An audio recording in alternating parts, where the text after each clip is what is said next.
Hey everybody, Dr. LeGrand here, and today we're going to be talking about specifically my secret to getting the best night's sleep with ADHD. Now, what I want to do is actually make this a more interactive live stream, and I think this will actually benefit everybody that's on the live stream to really kind of hone down more of what you're struggling with your sleep.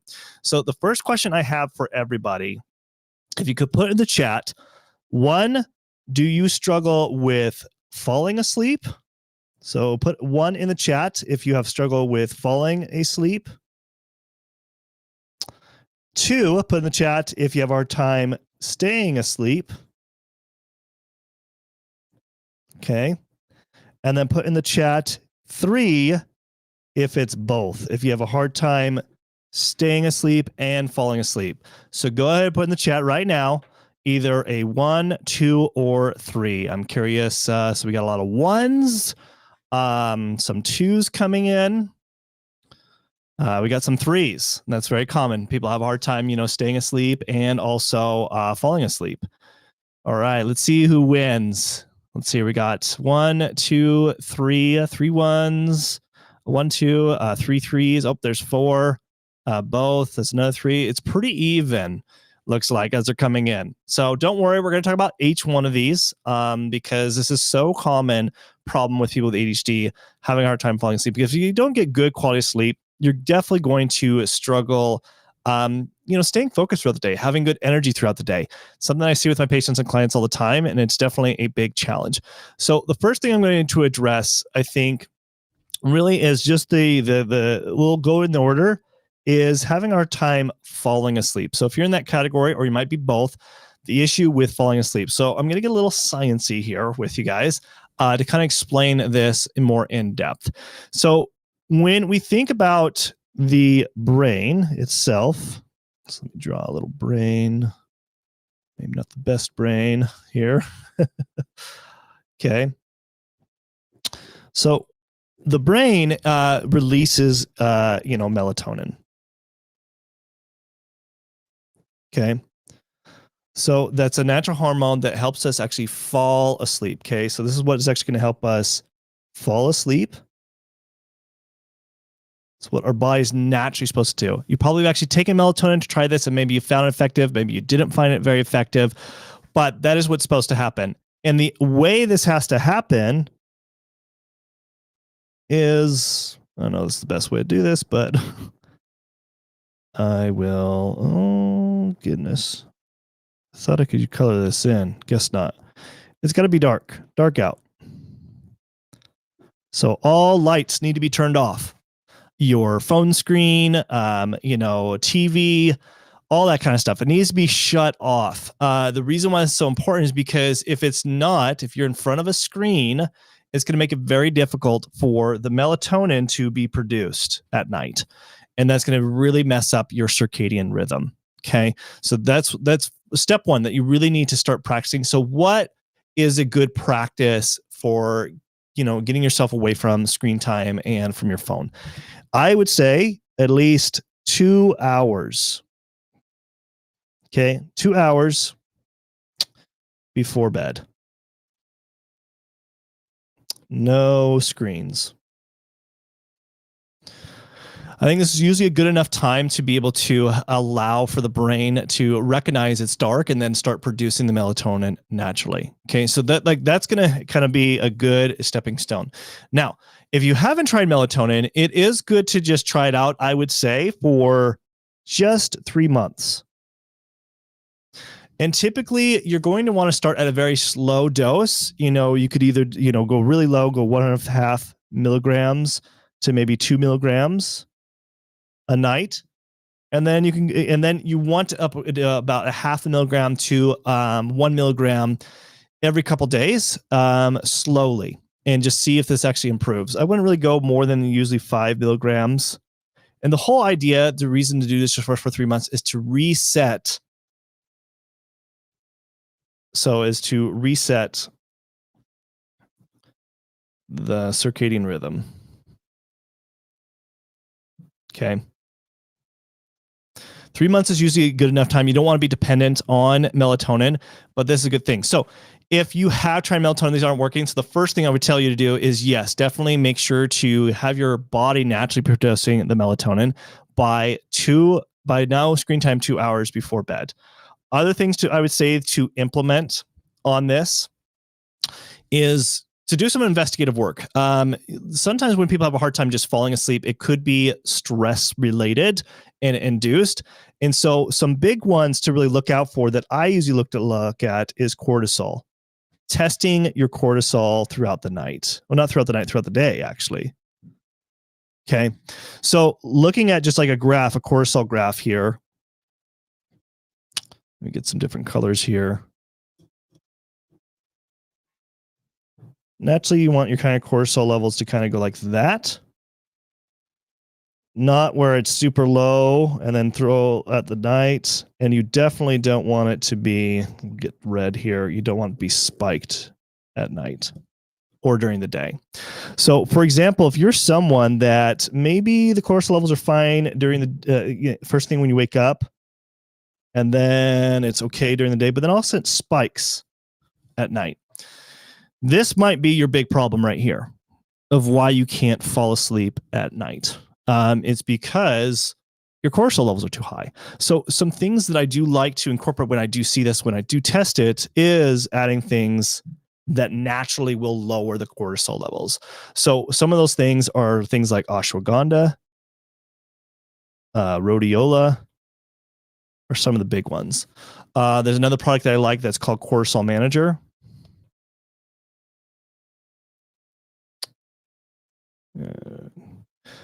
So Cortisol Manager, because it has ashwagandha and some other things that are going to help lower this back down so that you could be more relaxed at night. Some other things to also look out for is other hormones too that can make it difficult for you to fall asleep at night. So some tests I like to look at is definitely looking at estradiol, progesterone, see if these tend to be low, even DHEA. If that's the case, it could cause symptoms of like hot flashes, especially for women, that could be out of balance here. So you want to add something like a natural progesterone cream. And, you know, if it has to do with like lower estradiol, usually you want to use either some natural things you can do to actually help with estradiol as well. Now, when you incorporate this can help with sleep too. It can help with energy, but this definitely, and again, what's so important about tackling the sleep situation, it will help improve a lot of times your ADHD symptoms. So, but another thing that we have to also look out for is if it is stress induced. So if you're someone, you know, you can put in the chat, like, you know, if you are more stressed at night, which is very common. So are you someone that is definitely more stressed at night? So are you stressed at night? If that's the case, then we have to look at some other things that could be possibly contributing to this. So one thing that I like to look at is the neurotransmitter pathway that can impact your stress levels, but also going to impact your sleep significantly. So some of the big ones is the possibility of norepinephrine levels being too high, also epinephrine. And the other possibility could be that your serotonin levels are too low. Okay. Now, why this is important? If it's too low, it can impact your sleep, because if the serotonin output is too low, then your melatonin output is going to be too low as well. And that causes a problem. So sometimes what I like to look at when we are testing different neurotransmitters is to look at the possibility, if this is the case, then we're going to want to incorporate something like 5-HTP or L-tryptophan, which will help build serotonin levels and melatonin levels in a more efficient and productive way. Now, what I like about 5-HTP, the research shows that this could actually help with people who tend to stress more at night. So that's usually a really good one to helping with stress at night. Okay. Some other things to also consider if you are stressed at night is the fact that there could be some other deficiencies, such as like magnesium, zinc, could be some other ones. And these are really key indicators for helping with the serotonin and dopamine pathway and norepinephrine. So we want to see if there's some imbalances going on there. So that's why some people find that like magnesium citrate can be really helpful. It has also shown in research to kind of have more of those calming effects. Okay. Now, we've talked a lot about like helping you fall asleep, and it usually has a lot to do with either the hormones, stress, or because you're not producing enough melatonin. Now, let's talk about for those people that struggle with staying asleep, right? So let's talk about for those who have a hard time staying asleep, or those people that have both the issue staying asleep and falling asleep. So typically, going back to the neurotransmitter pathway here, it's going to be an issue typically with tryptophan. We find that usually a lot of times when we incorporate something like L-tryptophan, it can help people stay asleep, possibly even 5-HTP. But usually melatonin is not going to help people stay asleep typically. The one that can, though, is something called melatonin time release. So melatonin time release. Can you tell that I'm a doctor? I have horrible handwriting, especially when I'm trying to teach. So hopefully you can read that. So melatonin time release, reason why that can be really effective for staying asleep, because it releases melatonin throughout the night, if that is the issue. Sometimes it could be because you're low on tryptophan, and so it's important to incorporate tryptophan. Sometimes you're low 5-HTP, so we need to incorporate 5-HTP. And that could be the reason. So this is why it's so important to kind of like do some investigative work to really see what could be the culprit to your sleep situation with your ADHD. Okay. So another thing that I like some other tips to helping you stay asleep throughout the night. So let me go back. So tips for staying asleep. First one, I mean, obviously the screen time, that's important, right? We already talked about that. Another thing is, do you guys eat late at night? Let me know in the chat. Do you guys, what is the latest you are eating snacks at 8 o'clock, 9 o'clock, 10 o'clock, close to midnight? If that's the case, that is going to definitely affect your sleep. Why? Because you're going to cause your digestive system to be more active. So if you eat late at night, your digestive system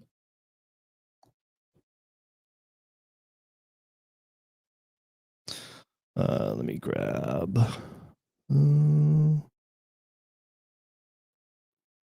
this, a little drawing here to kind of take this home. So your digestive system is going to definitely be active at night if you're eating way too late at night. A lot of times the liver is going to be activated, your gallbladder, small and large intestines are going to be activated because it's trying to process that food because you ate way too late. So what's going to happen, it's going to interrupt your sleep multiple times a night. And so if you're someone that wakes up in the middle of the night, so who here wakes up maybe 3 or 4 o'clock at night, maybe 5 o'clock? Does that happen to you?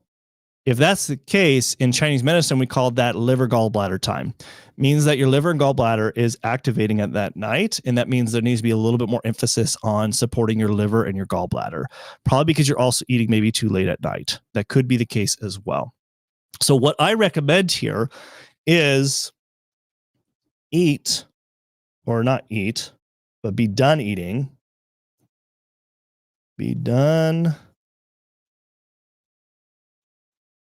eating 3 hours, I would say,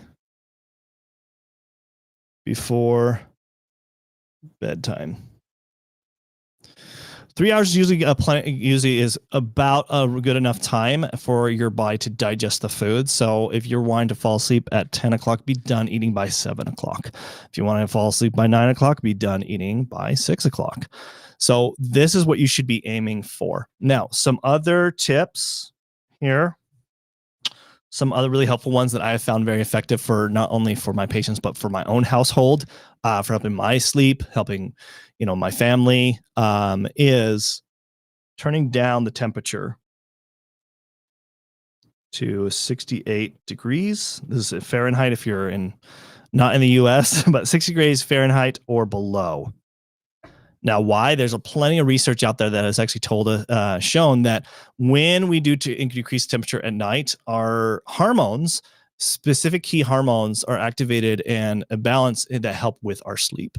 So that's why it's important to kind of decrease the temperature at night, especially during the summer months, right? So you want to make sure, and you might have actually noticed maybe that your sleep is better at in the summertime because you tend to turn on the AC, have fans blowing to keep the temperature around 68 degrees or below. But in the wintertime, you're cranking up that temperature up to 72 degrees or 75. Like, let me know in the chat, what temperature do you get? I'm curious, what temperature do you guys usually have your temperature at night? Go ahead and put that in the chat. I'm actually really curious what people typically put their temperature at night. So maybe you find that your sleep is not that great in the winter time months because you tend to crank up that temperature too high. Some people are saying 72 degrees. I think that's pretty common. 73 to 74 degrees. Yeah, that's pretty high. Yeah, I know my mom, she loves to have the temperature way high. I mean, like, she likes to roast us in our house whenever growing up. Okay, someone put 70. So I would like you guys to test out trying to put that temperature at 68 degrees or below and see if you find that actually can be effective. Okay. Another great thing, I'm running out of room here. So other tip here that I would suggest is using white noise. Or you can use different frequencies of like green noise, brown noise. You can buy a white noise machine, or you can have play in the background. There, green noise and brown noise, they have different frequencies, so you can see which one that you like. Why this could be really effective for your sleep is because it deadens the sound of all house noises. So if you are a light, this is especially very true to anybody who's a light sleeper, and you tend to wake up in the middle of the night because of just any small noise in the house, white noise can help deaden the sound so that you stay effectively asleep throughout the night and getting a good quality of sleep. It also brings peace to the mind and calms the mind significantly when you have something like this, because consistent noise that stays at the same frequency. And so there's a lot of proven research on this with these type of noise, especially for people with ADHD that tend to have racing minds and very distracted minds, that this could be a problem. Another thing that I would say that can be really helpful is doing, especially if you're stressed at night, is like doing things like Epsom salt baths. So this is a type of magnesium, but it really helps relax the nerves and relax the muscles. They can really be really effective. So if you haven't tried that, that can also help with getting a good quality of sleep at night by doing something like that. The other one that I would say that I think is really, really important is definitely, if you are having issues with sleep significantly, is doing light therapy. Light therapy could be a very effective tool because a lot of times it has a lot to do with the circadian rhythm being off, especially if your sleep cycle has been you've been staying up at like 2 or 3 in the morning, and waking up multiple times in the night. Your circadian rhythm's off, and so what we need to do is reset the circadian rhythm. Melatonin can kind of help with that. That's why people find it effective when they travel in different time zones and they get jet lag. They find melatonin can be really effective to help reset it. But another, I would say, more effective tool is using light therapy. So how this works is basically first thing in the morning. So first thing in the morning is you expose yourself to natural light or light therapy. So natural light. So what is natural light? So exposing yourself to actually the direct sun. Now, people here in the Northwest, like where I live, this isn't always effective in the winter months. So you can buy an actual natural light lamp. And I think you can buy those on Amazon. You just expose yourself to 1 hour to that, and that will help you over time resetting your circadian rhythm to really helping with your sleep. Okay. So these, I would say, are the big indicators that are going to really help with your sleep with ADHD. Is something that I use a lot with my patients that are very effective, but it gets a lot of times it's very complex. Every person's going to be a lot more complex as far as figuring out exactly why they're having sleep issues. And those sleep issues are definitely going to impact your ADHD symptoms.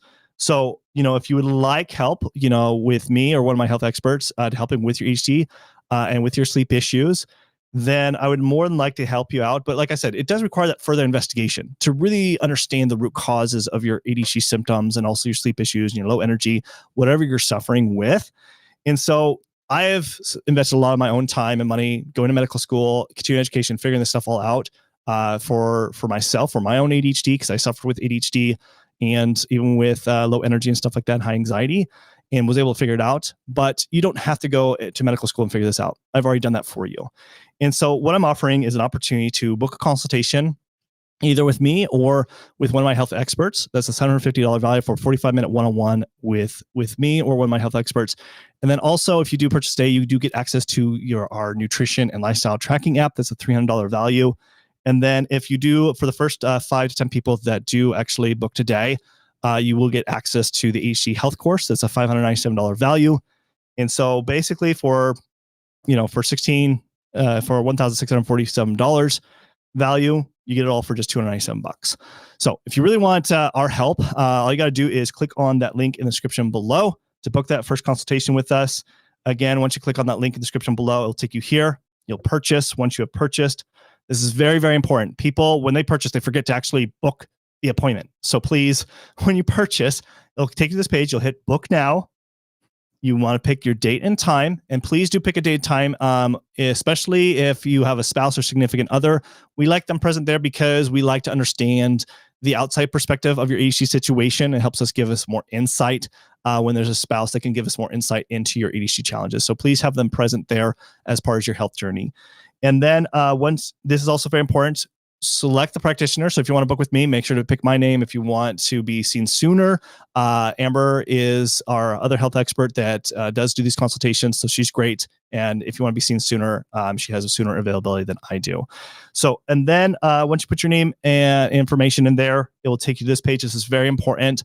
So please do check your email to confirm your appointment, to have your confirmation email. Also check your email to activate your Practice Better account and fill out the client questionnaire. This is very important. We need this information. It's very in-depth and thorough to understand your medical history. This helps us determine what labs we would need to do. So this consultation doesn't include labs, but it helps us determine what labs we need to do. And we'll discuss those, what labs, after looking at your medical history and meeting with you first to determine what labs are going to be best and what action plan to put together to helping you with your ADHD. And then if you do have any past labs, just in the past year, I know it says 2 years here, but actually more in the past year, these are just standard labs. Any standard labs that your doctor has done with you, you can upload those to see if that can give us a little more insight to your medical history. It's not a requirement, but if you have them, you can certainly upload those. And be sure to make sure to show up on time and then block out 45 minutes to an hour. Do the full hour just in case we do have, if you have additional questions, we do block that out the whole time. But please do show up early. If you're 10 minutes late, we do mark it as a no-show. So do be respectful of our time. Show up at time. We do send you lots of notifications, but also put your own notifications if you need to, for sure. Okay, so if you want to specifically have our help, helping with your ADHD and your sleep issues, then go ahead and click on that link in the description below to book a call either with me or one of our health experts. Thank you guys so much for attending, and I'll see you guys all on the next live stream. Thanks. Bye.